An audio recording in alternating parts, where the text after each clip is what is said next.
Chilli சிக்கனுங்க 2 kilo broiler கோழி எடுத்திருக்கிறாரு. Piece பாருங்க சின்ன சின்னதா வெட்டி இருக்கிறாங்க.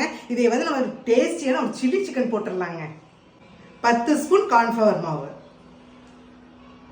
1 ஸ்பூன் கரம் மசாலா தூள், 4 ஸ்பூன் இஞ்சி பூண்டு பேஸ்ட்டு, நல்ல மொறு மொறுன்னு இருக்கிறதுக்காக ஒரு முட்டைங்க, 4 பச்சை மிளகாய், அளவான நைஸ் உப்பு, 3 ஸ்பூன் வரமிளகாத்தூள்.